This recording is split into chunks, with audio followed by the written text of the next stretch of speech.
Hey guys, subscribe to the channel if you want to see more drives and if you want to learn how you can do that yourself at home.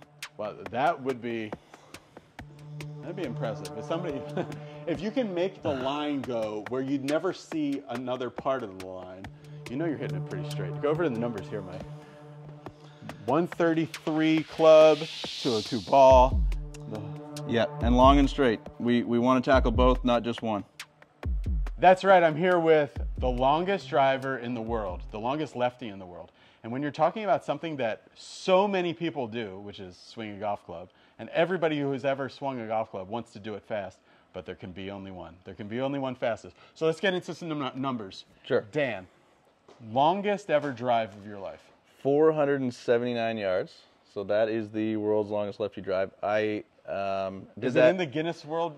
No, so you know it's yeah, it's the record of world long drive. It's on TV. Them come up right here. Look at this, 142, 211. Had a little curve, probably a toe shot. This one could be interesting here. It's going to stay in. Oh, that's a huge nugget right there. 479 is the official number. Oh, that's awesome. Same day I met my wife, so it was a good day. So confirmed, chicks dig the long ball. That's right. Definitely. And all right, so other numbers.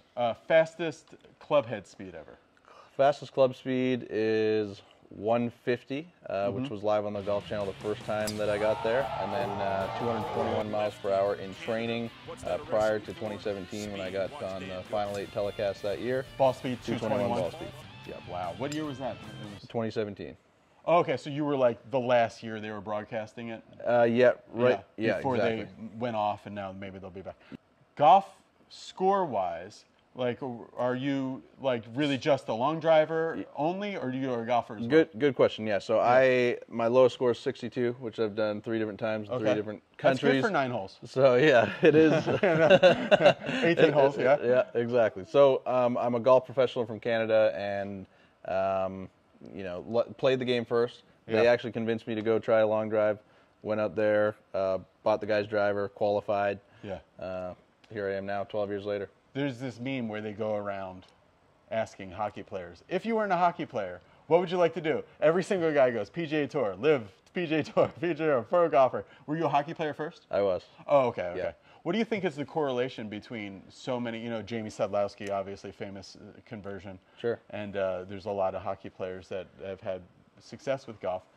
What do you think is the reason that? Yeah, a few different things. I mean, it's opposite season, which is just, you know, they really like to do it in their downtime, but also there's a lot of correlations between the golf swing and maybe a slap shot or skating. So when you're skating, you're just delivering one leg and really building those glutes and that power. Slap shot as well. You actually hit the ground with your stick before you hit it. So you bend the stick, you really get into the ground, and then you kind of come up and let the stick whip it through. So the stick gets like really flexed, and then as it's coming through, it unflexes through. Exactly. Okay, okay. Yeah. It's a little different. Yeah, so the club doesn't slide on the ground in golf, but the stick does in hockey. So you can really use the ground. So they really learn to use the ground. Plus they have, you know, really developed glutes and just rotational strength and power from shooting. Let me ask you this, like, because people have said this, you know, in hockey, in field hockey, and in some other sports, they do a split hand grip. Why do you think they don't use a split hand grip in golf? It might seem like an obvious question, but I want to see what your thoughts are. Yeah, so split hand grip, that would probably be where you're trying to get more power. You know, you're trying to dig into the ground versus the golf swing. You can use a little more wrist and hinges, and the club's a lot lighter. The ball's a lot lighter. Yeah, the puck's really heavy. The lacrosse ball is heavy. So in that case, you'd want kind of a better power hand, and that's actually how I teach juniors, how I taught my son. Yeah. Start with a split grip because they really learn how to both arm structures work in front of their bodies, and then actually on their own, they start to move the hands in because they realize they get more power. All right, is that a 8-iron? This is a 7-iron. Okay, hit a 7-iron for us. Okay. If you know. There we go.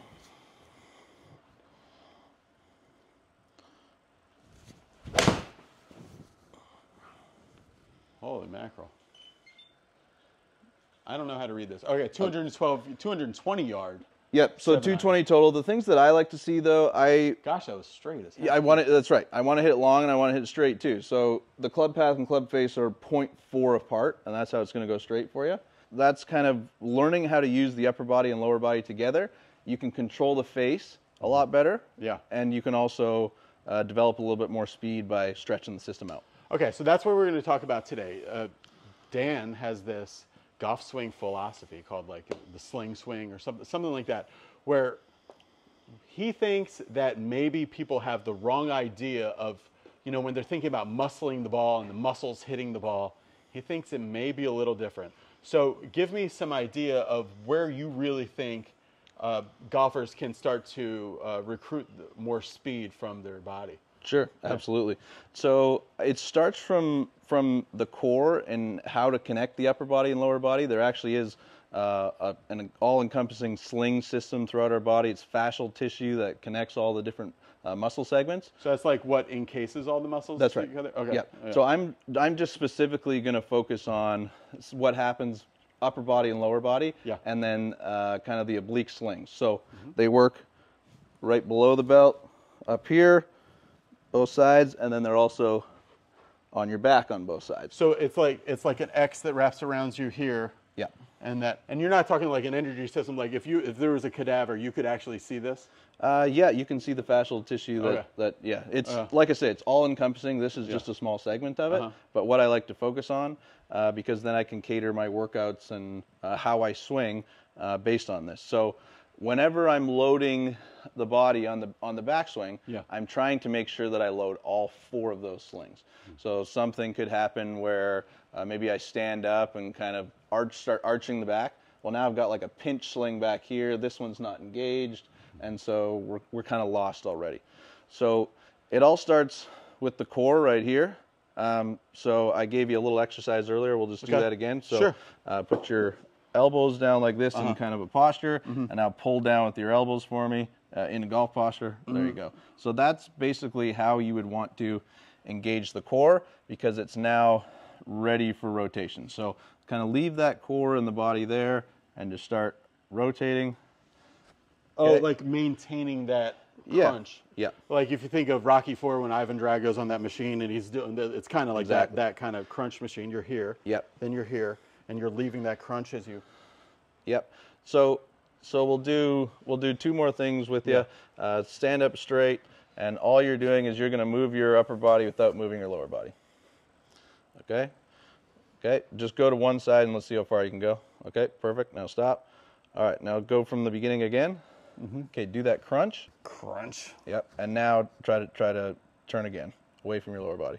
Okay, perfect. So now I can see that you've got everything loaded here.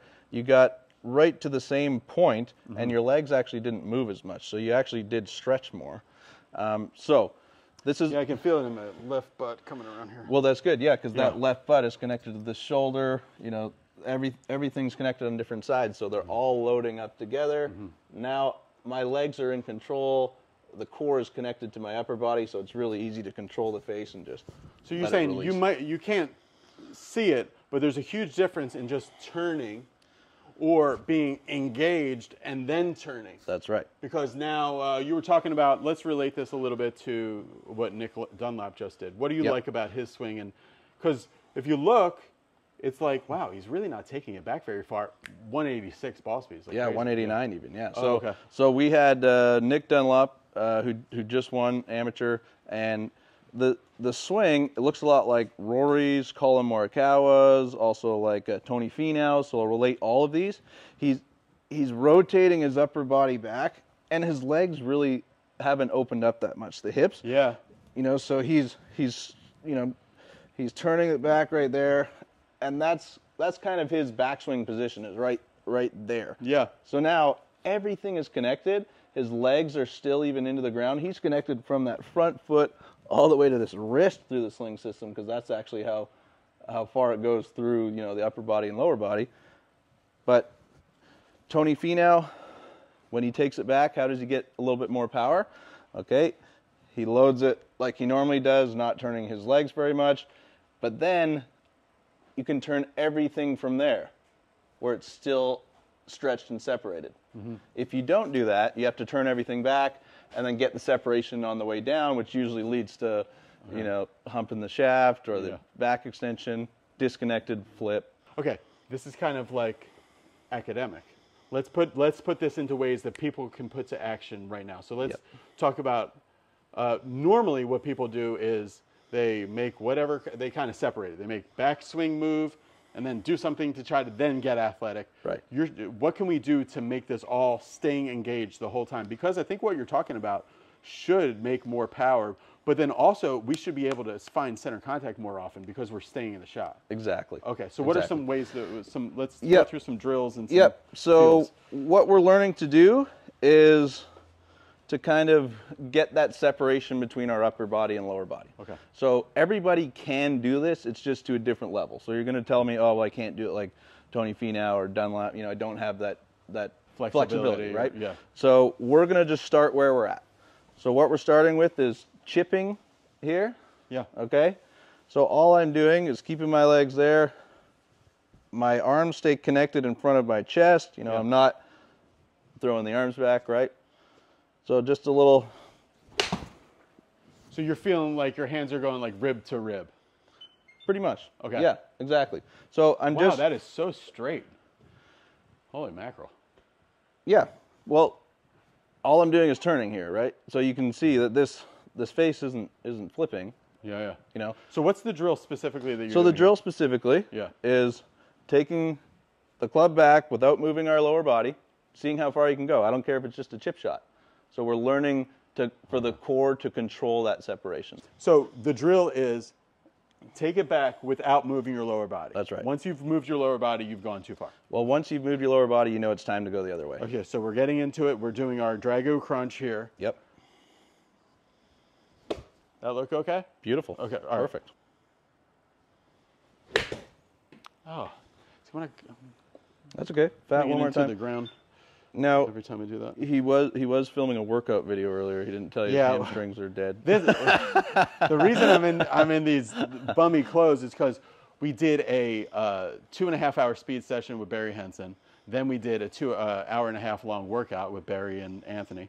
So Yeah. So what? feels not. Let me try this one more time. I know the editor, so I can.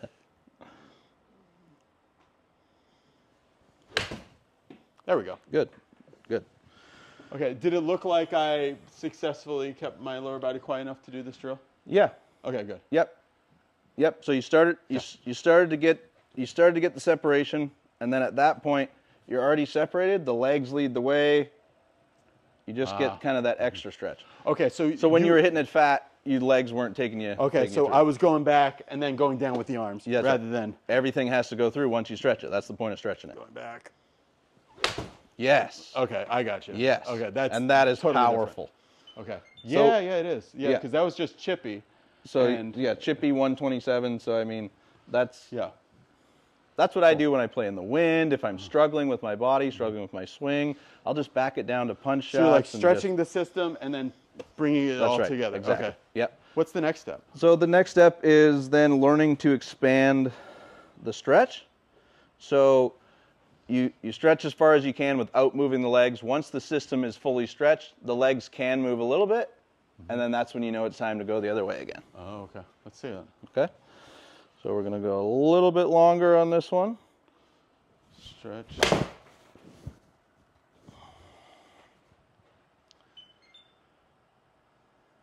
So they were only 0.03 off, so I'm not sure why it's saying it's curving that much. But there's 222. It still feels like a 3/4 swing to me. Now, this is what it's going to look like to you. You're going back to your stretch point. You're getting a little bit extra.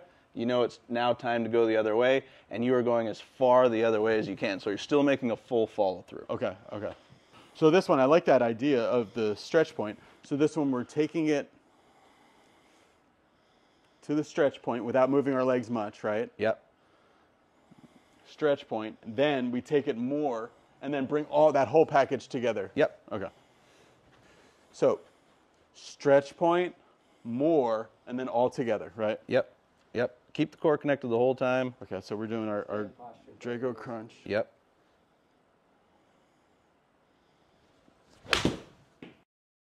Okay. Yep. Okay. So everything's connected with the core. Make sure you just do full follow through. Oh, okay. There you go. Crushed. 168. Yep. Beautiful. Cool. Okay. Yeah, that's a really good 8-iron. Yeah. Cool. But that's a really good 8-iron. It doesn't feel like you took it all the way back here or you stretched your hip all the way here. No, I've never had that feeling before of doing the crunch and then keeping that crunch in the whole swing. Usually you feel more of a release into the backswing and then sling through, it's So that's the only muscle I really think about keep flexing, or even in the gym, or when I'm just doing like one-handed presses, or deadlifts. Yeah. This is the transverse abdominal. There's that internal abdominal pressure that we talked about, where you're trying to get that maximized when you're doing a deadlift, for example, because you don't want the spine to move at all. Yeah, when I saw John Novosel, you guys might remember those videos when I went and did the Tour Tempo stuff. One of the things that those guys were saying, when he wants to get extra speed, it's this same muscles you use to cough. He feels like he goes, he coughs this way, and then he gets here, and then he goes, and coughs again. And that kind of braces you inside out, and like, it actually, that day it jumped my speed, like just doing that. But this is like the same kind of feeling, but instead of it happening like all of a sudden being kind of a shock, you're kind of keeping that the whole time. Exactly. Oh, cool. So this is how I would always hit my irons. And this is how Colin Morikawa is the best iron player in the world. He barely takes his... He's really in his posture. He does, he doesn't take his legs back at all. He just turns, loads all 4 slings perfectly. All he has to do is rotate. He hits that fade every single time. Okay. Now, when we get into the driver and the swing gets longer, we're going to either hopefully work that our flexibility is going to get better, or we can hold this tighter and get more separation. But also we're going to just continue this back. So we keep the crunch, but instead of crunch and just staying basically here, we're getting everything this way with the crunch. Yeah, it's not that all at once move, right? We still want to do that separation move first, and then take it. That way we're still kind of connected over here. We know when it's time to go back the other way. So the crucial thing for all your swings is the first thing you do is take it to that stretch point. That's right. Yep. So then you're stretched, you're crunched and you're stretched, and then you're keeping that same amount of crunch and stretch all the way up and through. Exactly. Okay, show me your hard one. Yep. Okay. So this is a hard 7-iron. So what are you thinking about when you're really going hard here? So what I'm doing, I'm actually not thinking about making this huge extravagant backswing. Okay. I'm working on getting as much stretch as I can in the initial stages, and then... So that stretch point you really want to be... Yeah, I want to be maxed out at that stretch point, and then I'm going to let that stretch point just take my legs and the whole system a little bit further, and then I go as far and fast as I can through the other way. Cool.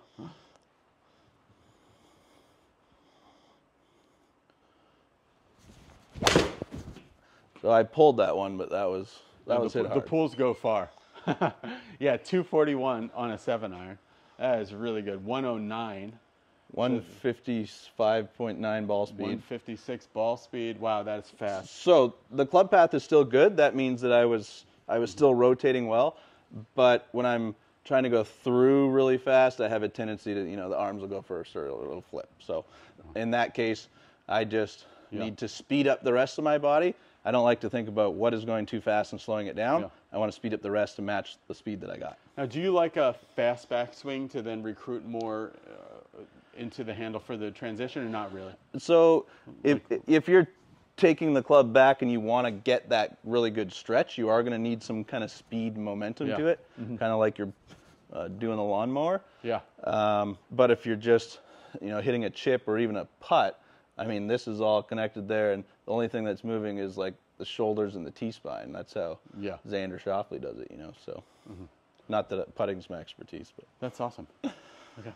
All right, if you guys are interested in learning more about this, hit the subscribe button. We're going to be doing a couple different videos with Dan, and he's really going to get in depth to this. But you got to be subscribed to see it. And if you're interested in learning more about Dan, go to Instagram. I think is the best way to connect with him or see what he has going on. He's got a really cool company that is connecting long drivers to events for good causes. So you're going to want to check out that. Thanks for watching. Bye. Thanks, guys. So let's do a similar thing, but like with woods. Sure. So you want to Yep. grab